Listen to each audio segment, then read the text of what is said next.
Agora você pode fazer parte do clube de membros do Spurgeon TV. Esses são e-books já disponibilizados para os membros do canal. Todos os dias, novos e-books são adicionados junto com outros benefícios que só os membros têm. Sendo um membro, você passa a ajudar no crescimento desse ministério, tanto na quantidade do que podemos publicar, como na qualidade do material. Nosso propósito é, juntos, atingirmos o maior número de pessoas com solo escritura. Seja um membro do Spurgeon TV.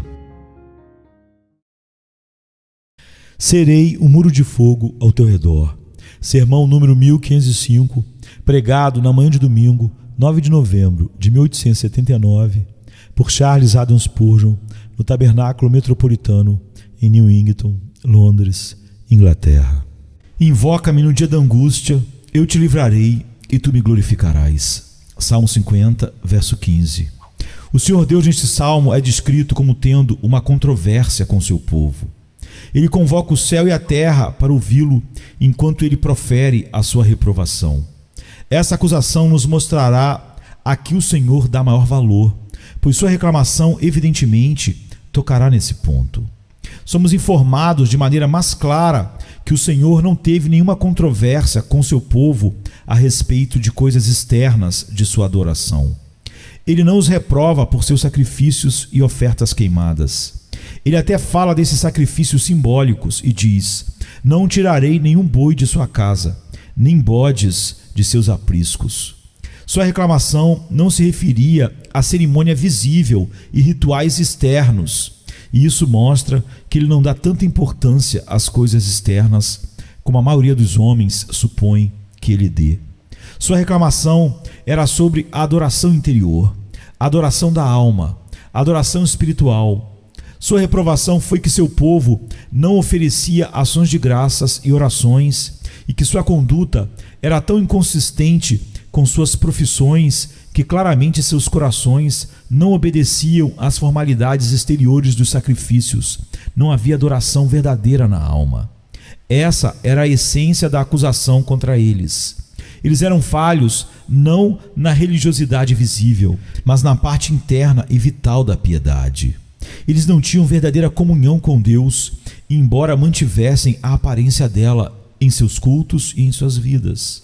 Vemos então que a adoração do coração é a coisa mais preciosa aos olhos do Senhor. Aprendemos o que é aquela joia de valor inestimável que deve ser colocada no anel de ouro do nosso culto, se o Senhor irá aceitar esse culto realmente. Nem é difícil ver por que isso acontece, pois é claro que se um homem tivesse cumprido o ritual da velha lei ao máximo, ele ainda poderia não ser um adorador sincero de Deus. Ele pode conduzir rebanhos inteiros de suas ovelhas à porta do templo para o sacrifício e ainda assim não sentir nenhuma reverência espiritual pelo Altíssimo, pois foi provado inúmeras vezes que a atenção mais cuidadosa e zelosa às cerimônias externas é bastante consistente com a ausência absoluta de qualquer apreensão verdadeira de Deus e amor sincero por Ele. O hábito pode manter um homem aparentemente cultuando muito depois de sua mente ter se esquecido do Senhor. Sim, a falta consciente de graça interior e vital pode levar o homem a um zelo mais intenso nas formalidades e a mais legalismo sem fim, a fim de ocultar seu defeito. Está prescrito: Israel abandonou seu Criador e construiu templos. Você poderia pensar que se ele construísse templos, ele deveria reconhecer seu Deus, mas não foi assim. Dentro desses edifícios, ele se escondeu daquele que não habita em templos feitos por mãos de homens. Sobre as dobras das suas vestes, os homens sufocam seus corações para que não vejam realmente a beleza infinita de Deus. A música fina abafa o grito da alma contrita e a fumaça do incenso torna-se uma nuvem que esconde a face do Altíssimo, em vez de realmente adorá-lo. Grandes sacrifícios muitas vezes podem ser uma oferta feita ao orgulho pessoal de um homem. Sem dúvida, certos reis que deram grandes contribuições para a casa de Deus o fizeram para mostrar sua riqueza ou para mostrar sua generosidade. Vemos um pouco do espírito de Jeú, que disse a Jonadab, o filho de Racabe: venha comigo e veja o meu zelo pelo Senhor. Um grande sacrifício pode não ser nada mais do que um lance de popularidade e, portanto, uma oferta ao egoísmo e à vaidade. Com tais sacrifícios, Deus não ficaria satisfeito. Ai de mim, quão fácil é contaminar a adoração a Deus e anular sua qualidade até que, como leite azedo, possa ser totalmente rejeitado. Tenho certeza de que você sabe muito bem que pode ser assim na forma mais simples de adoração pública como a nossa. Por mais simples que seja o nosso modo de culto, há espaço para o eu. Os cantores podem erguer suas doces vozes para que outros possam ouvir o quão charmosamente e belamente eles cantam. Os ministros podem pregar com graciosa eloquência para que sejam admirados como os homens que são modelos de linguagem primorosa. Os crentes podem até orar com devoção para que seus irmãos cristãos vejam como eles são graciosos e espirituais. Ai de mim, essa mácula do eu pode surgir em toda e qualquer parte do culto exterior e transformar a adoração a Deus em uma ocasião para a autoglorificação. Assim Belsazar bebe dos vasos do santuário, enquanto os compradores e vendedores transformam o templo em um covil de ladrões. Não admira, portanto, que Deus olhe com uma satisfação escassa. Eu estava prestes a dizer com mera tolerância sobre a abundância de adoração exterior, porque Ele vê como é fácil não ser sua adoração, mas uma mera exibição da glória carnal do homem. Muitos também têm realizado a adoração exterior com o objetivo de merecer algo do Senhor. Eles supõem que Deus seria seu devedor se eles fossem zelosos em mobiliar seus altares e frequentar seus tribunais. Se eles não o colocaram dessa forma grosseira, certamente chegou a esse ponto, que eles esperavam ser considerados dignos de consideração particular se fossem zelosos acima dos outros. Alguns têm supersticiosamente sonhado em obter prosperidade neste mundo, observando dias sagrados e estações, e muito mais esperam que isso seja colocado em suas contas no último grande dia, que eles amontoaram o ofertório, ou deram uma janela pintada, ou construíram uma casa de caridade, ou serviço diário assistido ano após ano. Agora, o que é isso senão uma oferta ao egoísmo? O homem realiza atos piedosos e caridosos para o seu próprio bem, e este motivo condimenta toda a sua vida, de modo que a contaminação do eu está em cada partícula dela. O judeu pode oferecer bois ou ovelhas para a sua própria salvação, e o que seria isso, senão a adoração manifesta de si mesmo? Não trouxe glória a Deus e não significou o seu louvor. Não se pergunte, portanto, se o Senhor fala tão levianamente sobre tudo isso, porque Ele fala seriamente e urgentemente com todos nós, como falou com eles. O que o Senhor perdeu em seu povo não foram os ritos e ofertas do templo, pois neles abundaram, mas Ele perdeu o fruto dos lábios que dão glória ao seu nome. Ele perdeu primeiro a gratidão deles, pois lhes disse: ofereça ações de graças a Deus e paguem seus votos ao Altíssimo. E a seguir, ele perdeu neles aquela confiança santa e confiável que os levaria a recorrer a ele na hora da sua necessidade. Por isso ele diz: invoca-me no dia da angústia, eu te livrarei e tu me glorificarás. Irmãos, vocês falharam nessas duas coisas preciosas. Você falha em ações de graças, em agradecimento verdadeiro. O Senhor multiplica seus favores para muitos de nós. Multiplicamos nossos agradecimentos, gratidão verdadeira. A terra devolve uma flor para cada gota de orvalho. Somos igualmente receptivos à misericórdia abundante. As generosidades de sua providência e os favores da sua graça nos ensinam como cantar salmos ao sempre Deus todo misericordioso. Não permitimos muitas vezes que as misericórdias divinas venham e vão em silêncio, como se não fossem dignas de uma palavra de agradecimento e exaltação. Temos um tempo e uma estação para louvor a Deus contínuo em nossa vida. Não é muitas vezes amontoado em um canto rápido. Temos um quarto para nossas orações, mas nenhuma sala para os nossos louvores. Fazemos questão de que tudo o que for negligenciado, os louvores de Deus agora tenham plena expressão. Vocês, meus irmãos, agradecem em tudo, são gratos por tudo, dão graças por tudo. Você cumpre integralmente esta frase: desde o nascer do sol até o seu pôr, o nome do Senhor será louvado. Posso também me aventurar a perguntar se você paga seus votos a Ele. Em tempos de doença e tristeza, você diz: gracioso Senhor, se eu for curado ou se eu for tirado dessa condição, serei mais e mais consagrado a Ti e viverei mais e mais para a Tua glória, se Tu me curares e eu não partir agora. Eu irei me dedicar somente a Ti, ó meu Salvador, se Tu me restaurares. Você está atento a Teus votos?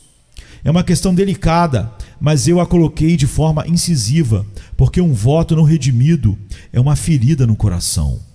Se você falhou em seus agradecimentos, em ações de graças, lembre-se de que essas são as coisas que Deus busca mais do que qualquer cerimônia, ou cerimonial, ou serviço religioso. Ele gostaria que você trouxesse sua gratidão diária e seus votos fiéis a Ele, pois Ele é digno de ser louvado e é adequado que a Ele a Tua palavra seja cumprida sempre. Mas não é para o agradecimento somente que vou pedir a sua atenção, tanto quanto para o outro sacrifício, a saber, a oração no dia da angústia. Deixe-me dizer, para começar, que estou surpreso que Deus considere uma das formas mais aceitáveis de adoração que devemos invocá-lo no dia da angústia. Essas orações parecem ser todas para nós mesmos e ser forçadas de nós por nossas necessidades, mas tal é o seu amor condescendente que Ele as coloca como sendo sacrifícios escolhidos e as coloca lado a lado com o agradecimento e o pagamento de nossos votos. Ele nos diz que nossa chamada para a sua ajuda na hora da angústia lhe será mais aceitável do que as oblações que sua própria lei ordenou, mais agradável do que todos os bois e carneiros que príncipes liberais poderiam apresentar em seus altares. Não recue então, amado, para clamar a Ele em sua hora de necessidade.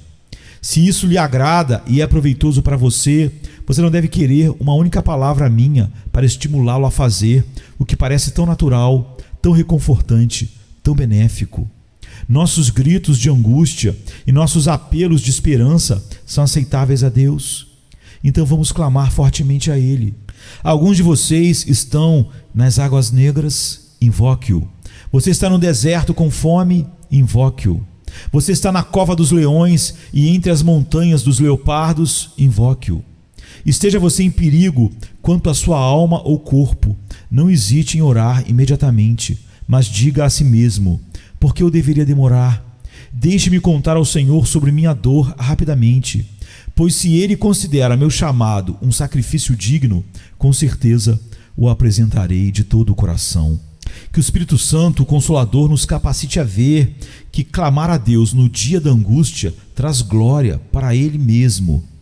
Peço-lhe que observe o tempo que é especialmente mencionado.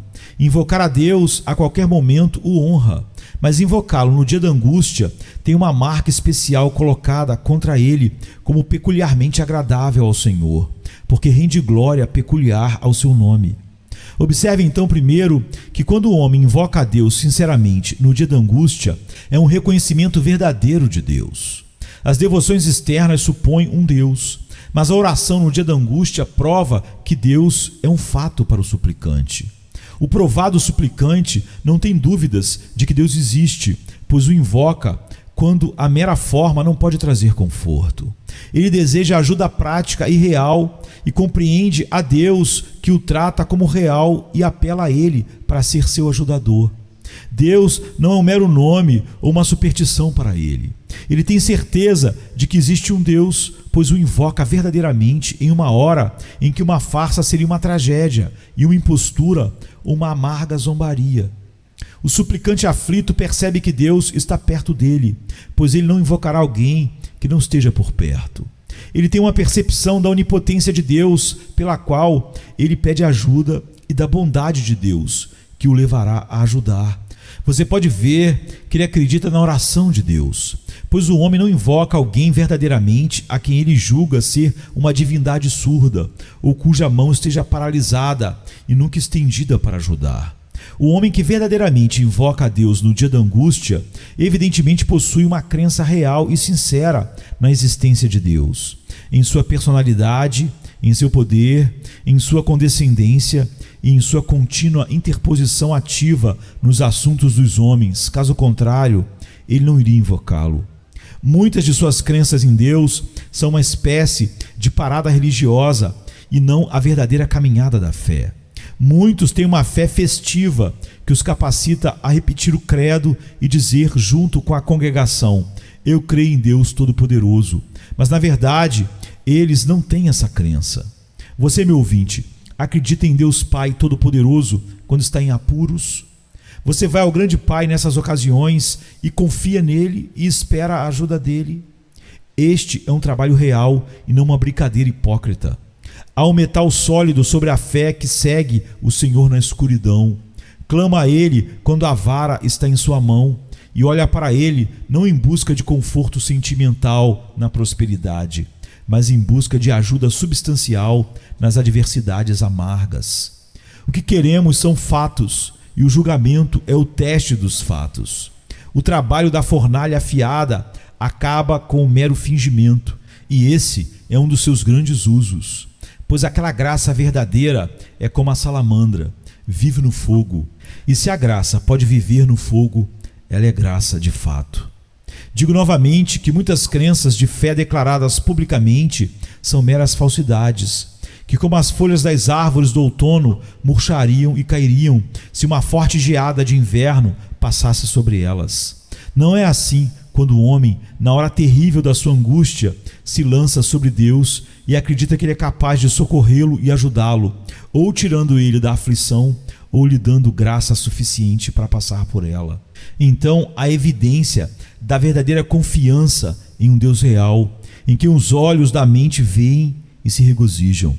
É essa a realidade, tornando Deus real para a alma, que torna o nosso invocar a Deus no dia da angústia tão abençoador e uma evidência de que nós podemos descansar em Deus, porque Ele é real para nós. É isso que torna o nosso clamor no dia da angústia, o clamor verdadeiro, tão aceitável para Deus.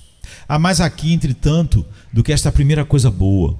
Quando o homem clama a Deus no dia da angústia, é porque ele busca e, em certa medida, desfruta de uma comunhão espiritual com Deus. Clame a mim no dia da angústia.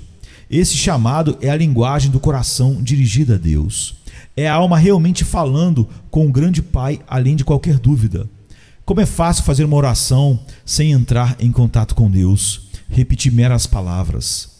Ano após ano, a língua repete linguagem piedosa, assim como um órgão de barril entoa as velhas melodias, e não pode haver mais conversa com o Senhor do que se os homens tivessem murmurado para os fantasmas dos mortos. Muitas orações podem muito bem ser ditas para trás ou para frente, pois haveria tanto nelas de uma maneira quanto de outra. O abracadabra do mago tem tanta virtude quanto qualquer outro conjunto de meras palavras repetidas aleatoriamente diante de Deus. O Pai Nosso, se for apenas ensaiado como uma forma, pode ser, na verdade, uma zombaria solene. Mas a verdadeira oração no dia da angústia é um discurso honesto com Deus, ou pelo menos um desejo sincero nessa direção. Muitas são as palavras que se passam entre o Senhor e o santo aflito. Ele clama: apressa-se a me ajudar, Senhor, minha salvação. Tenha prazer, ó Senhor, em me livrar. Não esconda de mim a tua face, pois estou em apuros. Ouça meu clamor, ó Deus, atenda a minha oração. Com múltiplas súplicas, o coração mantém uma conversa com o Senhor, e o Senhor tem prazer nisso. Ele ama que seu povo se aproxime dele em espírito e em verdade, e porque invocá-lo no dia da angústia é uma forma indubitável de comunhão, portanto, ele a considera com prazer. Ora, como já disse, no sacrifício de novilhos não havia comunhão com Deus no caso de muitos, e na devoção externa, seja realizada em uma catedral ou em um celeiro humilde. Frequentemente não há aproximação a Deus, mas quando cremos e invocamos a Deus no dia da angústia, então não há engano no assunto que estamos conversando com Deus. O justo clama e o Senhor ouve, é o que a palavra diz. A união com o Pai espiritual invisível é realmente genuína quando realizada contra o vento e a maré, sob a pressão da tristeza e o peso da angústia. O Senhor se deu a nós para continuarmos firmes, aconteça o que acontecer conosco. No entanto, há mais do que isso, pois a alma não apenas vem à presença de Deus, mas ao invocar a Deus no dia da angústia, ela é preenchida com uma esperança manifesta em Deus. Espere em Deus por sua bondade, pois é a crença nessa bondade que é a razão pela qual se sente capaz de orar verdadeiramente. A alma espera em sua misericórdia, ou ela permaneceria em silêncio e nunca levantaria outro clamor ao céu. Em meio a um sentimento de cólera merecida, o coração confia na graça infinita e, portanto, em seu chamado. A alma que invoca a Deus honra sua condescendência. O perturbado diz consigo mesmo: sou menos do que a menor de todas as suas misericórdias, mas ele me vê.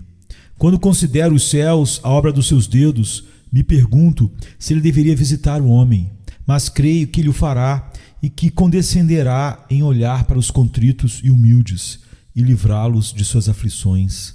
Há uma esperança então em tal oração que honra a bondade e a condescendência de Deus, e igualmente presta homenagem à sua fidelidade e sua suficiência total. Ele prometeu ajudar aqueles que o invocam, portanto nós o invocamos. E ele tem todo o poder para cumprir sua promessa, portanto vamos a ele e expomos nosso caso diante dele. Por menor que pareça ser o ato de invocar a Deus no dia da angústia, ele põe coroas em todos os atributos de Deus em proporção ao conhecimento espiritual do suplicante. Atrevo-me a dizer que se o maior rei de Israel tivesse apresentado diante de Deus, em algum dia solene, 10.000 dos mais gordos dos animais alimentados e derramado rios de azeite, seria altamente possível que Deus não estivesse tão satisfeito com todo aquele zelo real como com o grito de uma pobre mulher humilde cujo marido estava morto e cujos 2 filhos estavam prestes a ser tomados como escravos, que não tinha nada em casa, exceto um pouco de óleo, e então, em sua extremidade, gritou: ó Deus, Pai dos órfãos e juiz das viúvas, livra-me das profundezas. Pode haver mais honra ao Senhor em uma lágrima de um lavrador do que em uma investidura principesca. Mais homenagem e honra ao Senhor na humilde esperança de um pobre moribundo do que nos hinos da catedral ou no grande grito da nossa poderosa congregação. A confissão do publicano e sua esperança na misericórdia de Deus continham mais adoração do que o toque das trombetas de prata e o toque das harpas de ouro e as canções dos coristas vestidos de branco que estavam no pátio da casa do Senhor e lideravam os aleluias de Israel. Este invocar a Deus no dia da angústia, mais uma vez, agrada ao Senhor porque demonstra uma forte afeição por Ele. Quando o homem ímpio professa religião, como tais homens costumam fazer, ele está muito bem com Deus, contanto que Deus o agrade. O tempo ensolarado faz com que esse homem bendiga o sol. Se Deus sorri para ele, ele diz que Deus é bom. Sim, mas um verdadeiro filho de Deus ama um Deus que corrige. Ele não vira as costas quando o Senhor parece irado com ele, mas então ele cai prostrado em humilde súplica e clama: mostra-me porque contendes comigo. Não vou acreditar que tu tenhas algum rancor verdadeiro contra mim. Se tu me feres, deve haver algum motivo sábio e bom para isso. Portanto, mostra-me, eu imploro. É muito doce, irmãos, quando Deus envia a vocês uma grande quantidade de problemas e vocês o amam ainda mais por isso.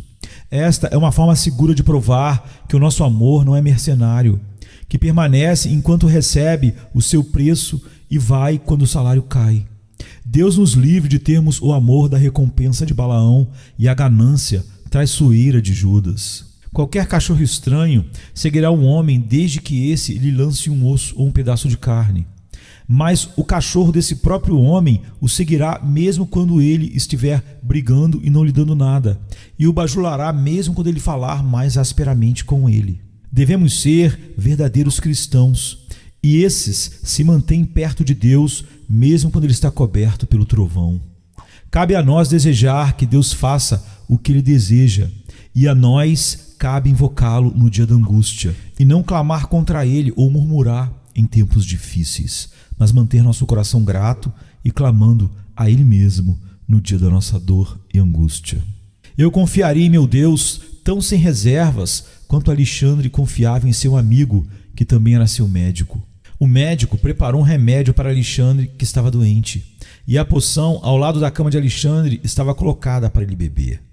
Pouco antes de começar a beber, foi-lhe entregue uma carta na qual era avisado de que seu médico havia sido subornado para envenená-lo e misturar veneno com o remédio. Alexandre leu a carta e chamou o médico à sua presença. E quando ele entrou, Alexandre imediatamente bebeu o copo de remédio e entregou a carta ao amigo. Que grande confiança era essa? Arriscar sua vida pela fidelidade do seu amigo. Esse homem pode muito bem ter amigos. Ele não deixaria o acusado saber da calúnia até que tivesse provado, além de todas as disputas, que ele não acreditava em uma palavra daquilo. Nosso Pai Celestial em Cristo Jesus não é digno de uma fé ainda mais grandiosa? O diabo me diz, meu Deus, que esta aflição que estou sofrendo me fará mal. Eu não acredito nisso. Nem por um momento acredito, e para provar que não tenho suspeitas, aceito com alegria em tuas mãos. Alegro-me e me regozijo com isso, porque o Senhor o ordenou e peço que faça com que funcione para o meu bem duradouro. Eu tomarei o amargo das tuas mãos, assim como o doce, e o fel será como mel para mim. Se agirmos assim, estaremos imitando a paciência de Jó, quando sua esposa lhe disse para amaldiçoar a Deus e morrer. O que ele disse? Você fala como uma louca. O que? Receberemos o bem das mãos de Deus e não receberemos o mal? Me parece que não podemos glorificar a Deus melhor do que invocá-lo no dia da angústia, e assim mostrar que não acreditamos mal dele ou suspeitamos dele por erro ou maldade. Vamos mais longe e temos a certeza de que a sabedoria infalível e o amor infinito estão na base de todas as provações que afligem nosso espírito. Por isso, glorificamos ao Senhor. Há em conexão com essa afeição apegada uma confiança mais inabalável. Aqueles que invocam a Deus no dia da angústia ficam quietos, inabaláveis, e permanecem em plena certeza quanto ao Senhor em quem confiam. Ó perturbado, não fique agitado, não fuja para os outros, mas invoque a Deus com serena fé. Não se sente em silencioso desespero e irritação, mas invoque a Deus. Não se enfureça em um estado de espírito taciturno, nem fique de mau humor, mas invoque o Senhor como alguém que não pode ser levado a praguejar ou a murmurar, mas se entrega à oração. É uma coisa abençoada quando podemos dizer: embora ele me mate, eu confiarei nele, como fez Jó. E podemos sentir que, aconteça o que acontecer conosco, nunca iremos partir de nossa firme convicção de que o Senhor é bom e sua misericórdia dura para sempre. Foi um discurso corajoso do reformador Zwinglio quando, em meio às furiosas perseguições, disse: se eu não tivesse percebido que o Senhor estava preservando o navio, há muito tempo teria abandonado o leme. Eu o contemplo através da tempestade, fortalecendo as cordas, ajustando os metros, estendendo as velas e comandando os próprios ventos. Não deveria eu, então, ser um covarde e indigno do nome de um homem se abandonasse o meu posto? Eu me comprometo totalmente com sua bondade soberana. Deixe-o governar, deixe-o apressar ou atrasar, deixe-o nos mergulhar no fundo do abismo, não temeremos nada. Essa é a palavra que eu admiro. Deixe que ele nos mergulhe no fundo do abismo, não temeremos nada. Esta é a bravura de uma criança que não conhece o medo, porque está nas mãos do seu pai, e sua confiança em seu pai não pode admitir o medo. Invocar a Deus capacita os homens a enfrentar problemas, visto que não duvidam de um resultado abençoado de todas as coisas, por mais contrários que pareçam ser. Nosso negócio é ter tanta confiança em Deus em um momento como em outro, visto que Ele é o mesmo para sempre, e meras mudanças nas circunstâncias são questões indignas de serem consideradas. Quais são as circunstâncias enquanto o Deus Todo-Poderoso as governa? Que diferença faz para nós? Em resumo, isso é o que Deus aceita como uma honra e homenagem a Ele, que no dia da angústia devemos levar todos os nossos problemas a Ele, derramar nossos corações diante dEle, então deixar todo o caso em suas mãos. A revelação infantil do coração somente para Deus é muito preciosa para Ele. Há ocasiões em que é sábio aconselhar um coração atribulado a se aquietar diante dos homens. Como dizem os versos: suporta, tolera e silencia, não diga a ninguém sua miséria. Mas é sempre aconselhável expor o peito aos olhos do Senhor. A calúnia é vil demais para ser comunicada até mesmo a um único amigo? Em seguida, siga o exemplo de Ezequias e divulgue a carta de Rabsaque perante o Senhor. A provação é muito severa, visto que outros são obrigados a sofrer com você e, portanto, voltados a falar amargamente contra você. Então imite Davi em Ziglag e encoraje-se no Senhor seu Deus. Não esconda nada, não reserve nada, conte tudo e então confie em tudo. Depois de colocar o fardo diante do Senhor, deixe-o com Ele. Faça tudo o que puder fazer, que a prudência possa ditar ou sugerir o bom senso. Mas ainda faça somente do Senhor o seu esteio, seu broquel, seu escudo, sua fortaleza, sua torre forte. Diga a si mesmo: minha alma, espere apenas em Deus, pois dele vem a minha salvação. Se você puder fazer isso, não uma ou outra vez, mas por toda a sua vida, você glorificará muito ao Senhor. E em sua santa confiança e fé infantil, o Senhor terá tanto prazer quanto nas harpas de ouro que ressoam seus louvores perfeitos no céu. Se pudéssemos reproduzir Jó e Enoque em uma pessoa só, o santo paciente que anda continuamente com Deus, deveríamos realmente mostrar a glória de nosso Pai Celestial. E por que não? Bendito Espírito de Deus, tu podes nos fazer chegar a esse ponto. Um crítico pode dizer com desprezo: é uma coisa muito natural para um homem clamar a Deus no dia da dificuldade e certamente uma coisa egoísta correr ao Senhor porque você precisa da sua ajuda. Além disso, diz outro, deve ser uma oração muito superficial que tal pessoa oferece, e a fé em circunstâncias difíceis é uma virtude muito elementar. Mas, meus irmãos, ouçam, certamente o Senhor sabe melhor o que o agrada. E se Ele declara prazer em clamarmos a Ele no dia da angústia, por que devemos contestá-lo? É assim, pois Ele disse que é assim. Quanto a nós, que não ousamos levantar tais sofismas, não nos deixemos comover por eles, mas continuemos a invocá-lo no dia da angústia e certamente glorificaremos o seu nome. Quando clamamos a Deus no dia da aflição, isso traz honra a Deus através da resposta que a oração obtém. Eu te livrarei. Peço a vocês, santos atribulados, que me acompanhem enquanto repito o texto com variações, pois isso é tudo o que pretendo fazer. Clama a mim no dia da angústia. Aí está a oração ordenada. Eu te livrarei. Aí está a resposta prometida. Nessas palavras, temos uma resposta prática. Não é apenas vou pensar em você, vou ouvir você, vou propor planos para você e ajudá-lo um pouco a colocá-los em prática, mas eu vou te livrar. Você terá ajuda sólida e substancial. Ou eu vou te livrar da aflição da qual você teme, você será livrado ao nunca ter que suportá-la. Os egípcios que você vê hoje não verá mais para sempre. Você teme a pedra na entrada do sepulcro, mas encontrará ela removida. Ou então, se você precisar passar pela aflição, eu te livrarei enquanto estiver nela. Assim como Noé, você será cercado pelo dilúvio, mas as águas não te submergirão. Assim como os 3 jovens na fornalha, você estará no fogo, mas o fogo não queimará você. Você passará pela aflição triunfantemente, assim como Israel atravessou o Mar Vermelho a pé. Você terá uma graça sustentadora a ponto de se gloriar nas tribulações e se alegrar nas aflições. Também te tirarei completamente dela, pois essas coisas têm um fim determinado. Como José, sairás da prisão para te assentares no trono. Como Davi, deixarás as cavernas e as rochas dos bodes selvagens, e farei com que teus pés pisem um amplo espaço. Como Daniel, serás retirado de entre os leões e colocado entre os príncipes. A promessa pode ser cumprida de várias formas, mas de uma maneira ou de outra, ela deve se concretizar, pois aquele que não pode mentir disse: eu te livrarei. Querido amigo, agarre-se a essas palavras e nunca as deixe ir. Vocês, aflitos, o Senhor diz: clamai a mim. Vocês já fizeram muitas súplicas. Agora então recebam o que o próprio Senhor lhes dá. Eu te livrarei.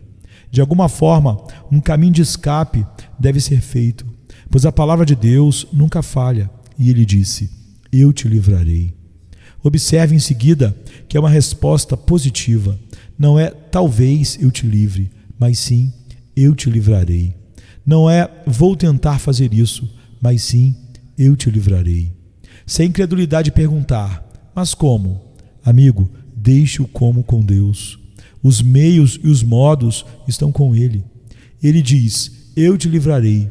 Voltar-se e perguntar como é esquecer-se de que Ele é Deus, o Deus suficiente. Como diz os versos, lembra-te que a onipotência tem servos por toda parte.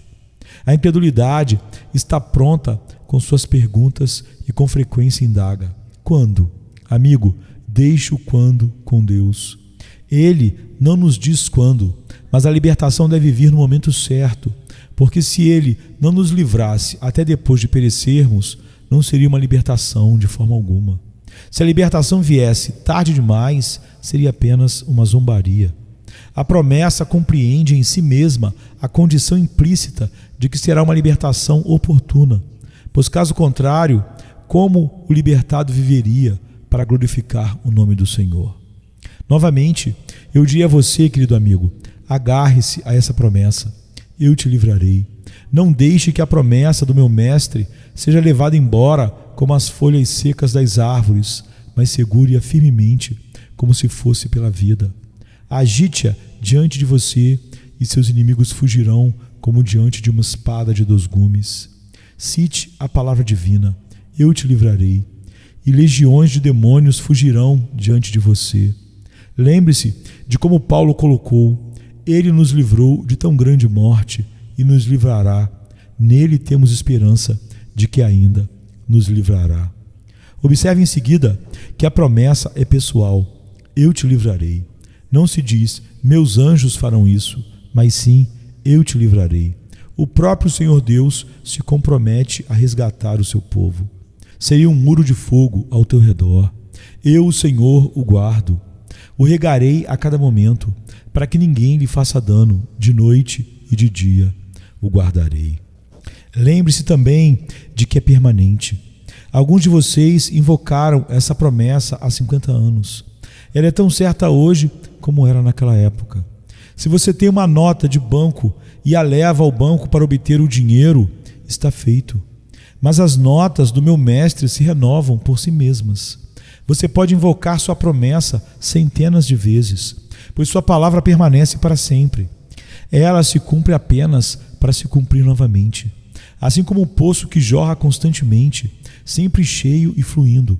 As palavras de graça do meu Senhor permanecem e continuam em toda a sua riqueza de bênçãos.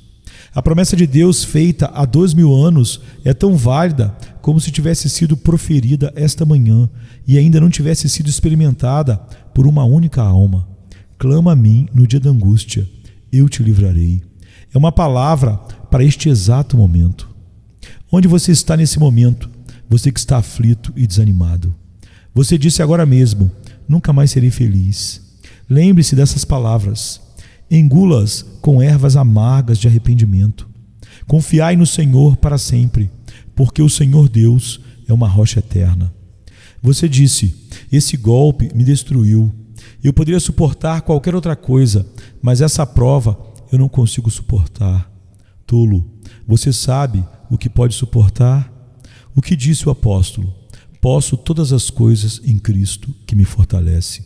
Apenas tenha fé em Deus, obedeça e creia no texto. Clama a mim no dia da angústia, eu te livrarei. Você não consegue confiar na palavra de Deus? Se puder, encontrará sua promessa verdadeira e Deus será glorificado em te livrar. Que louvor será dado ao seu nome se ele te erguer da masmorra, se ele quebrar suas correntes, se ele desfizer seus amaranhados, se ele tornar seu caminho intrincado, claro, se ele te conduzir através de dificuldades que agora parecem impossíveis e te fizer se alegrar nele em todas elas. Assim, seu nome será glorificado muito mais do que por meio da oferta de 10.000 novilhos e rios de óleo. Por último, se você confiar em Deus em sua angústia e, portanto, for libertado, o Senhor será glorificado em sua conduta posterior. Quando o homem ora a Deus na hora da aflição e recebe a libertação, como certamente receberá, então ele honra o seu grande auxiliador ao admirar a maneira como a promessa foi cumprida e ao adorar e bendizer o amoroso Senhor por tal intervenção graciosa. Eu sei que alguns de vocês já viram o suficiente da mão do Senhor em seus próprios casos para se maravilhar e admirar para sempre. Em seguida, você o honrará pela gratidão do seu coração, na qual a memória da sua bondade será registrada para sempre. Essa gratidão devota levará você, no tempo devido, a dar testemunho da fidelidade dele. Você ficará indignado com a incredulidade e lutará contra ela por meio do testemunho pessoal. Você será muito sensível para com aqueles que estão agora em dificuldades, como você já esteve, e desejará contar a eles o abençoado resgate que Deus está pronto para realizar em suas vidas, assim como ele fez com você. Sua boca estará aberta, seu testemunho será ampliado, você falará como alguém que provou e experimentou essas coisas por si mesmo. Outros ficarão impressionados ao ouvir a história do que o Senhor fez por sua alma. Ao mesmo tempo, você crescerá pessoalmente na fé pela experiência do amor e poder do seu Pai Celestial. E nos dias futuros, você o glorificará por meio de uma maior paciência e confiança. Você dirá: ele esteve comigo em 6 problemas e estará comigo no 7º. Eu provei e comprovei o meu Deus e não ousarei duvidar dele. Sua serenidade de espírito será mais profunda e duradoura, e você será capaz de desafiar o poder de Satanás de tirar a sua alegria em Deus. Eu sei também que você tentará viver mais para o louvor dele. À medida que você o vê de tirar de uma dificuldade e depois de outra, sentirá estar vinculado ao seu serviço por novos laços. Você se tornará um homem mais consagrado do que jamais foi. Você protegerá zelosamente seus dias restantes para que não sejam desperdiçados pela preguiça ou profanados pelo pecado. E deixe-me dizer que mesmo quando você morrer e chegar às margens do Jordão do outro lado, você ansiará por glorificar o seu Deus.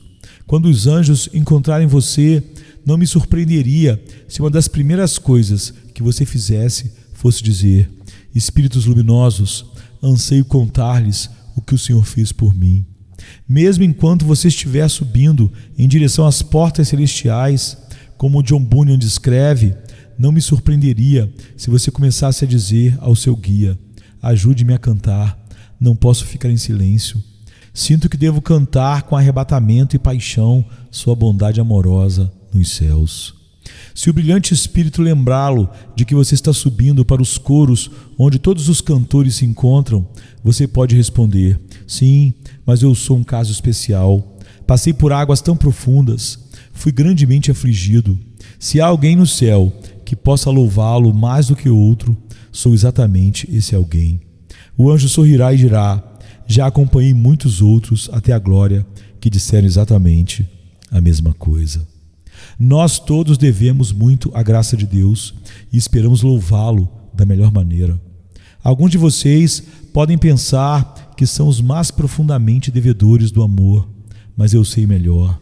Não vou discutir com vocês, mas eu conheço alguém tão indigno e, no entanto, recebe tanta misericórdia que ele se coloca no lugar mais baixo e reverencia humildemente a graça ilimitada. Sim, eu mesmo, menor que o menor de todos os santos, afirmo ter recebido mais das mãos dele. Desejo amá-lo mais, pois para comigo ele mostrou o amor máximo ao me tratar como tem feito. Não estou dizendo isso por mim mesmo, mas por vocês mesmos. Eu sei que é assim, e é por isso que Deus é glorificado pela reverência e amor daqueles a quem ele livra em resposta à oração. Quero que você observe com cuidado as pessoas mencionadas na primeira cláusula do texto. Você não se vê, apenas ouve falar de si mesmo. Clame a mim. Deus está ali. Não há menção direta de você. Você está escondido. Você é uma criatura tão pobre, quebrada e desanimada, que tudo o que você pode fazer é soltar um grito e se prostrar no pó. Lá está o Deus poderoso e você clama a Ele. Agora, observe a próxima cláusula: eu te livrarei. Aqui estão duas pessoas. O Senhor está em primeiro lugar, o eterno, glorioso e bendito eu. E bem abaixo está você. Eu te livrarei. Pobre, humilde, mas grato. Você. Assim, vemos que o Senhor se une ao seu pobre servo e o elo é a libertação. Quando chegamos à terceira cláusula, você vê onde está. Você está em primeiro lugar, pois o Senhor agora o chama para a ação. Você me glorificará.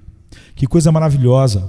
Para Deus, colocar glória sobre nós é fácil, mas para nós colocarmos glória sobre Ele, isso é um milagre de condescendência por parte do nosso Deus. Você me glorificará. Mas diz alguém neste lugar: eu amo o Senhor, mas não consigo glorificá-lo.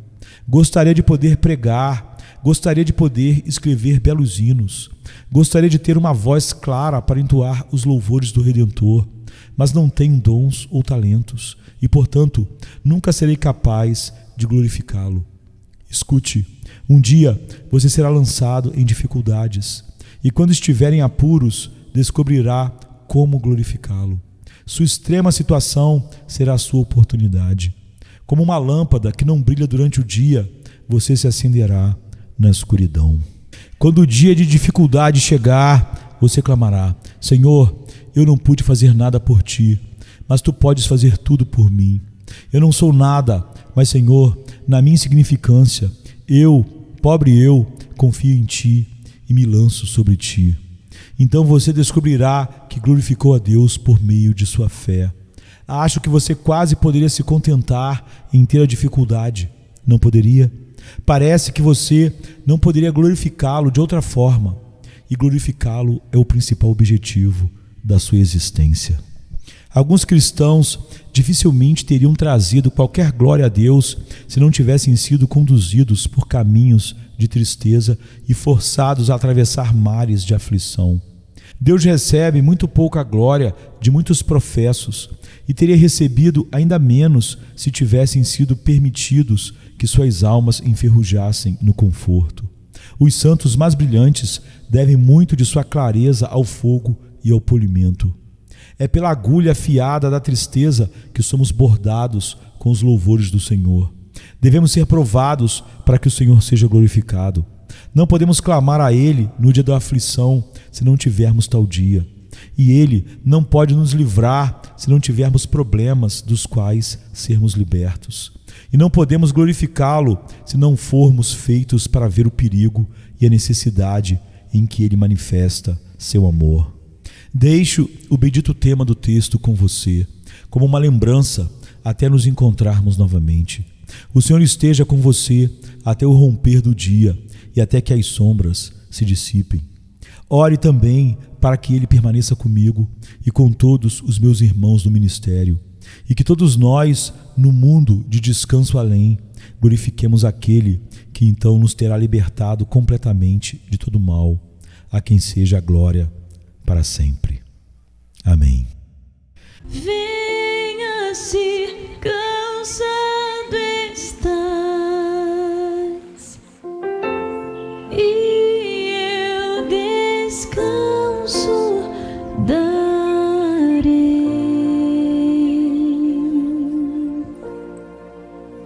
Tu descansarás.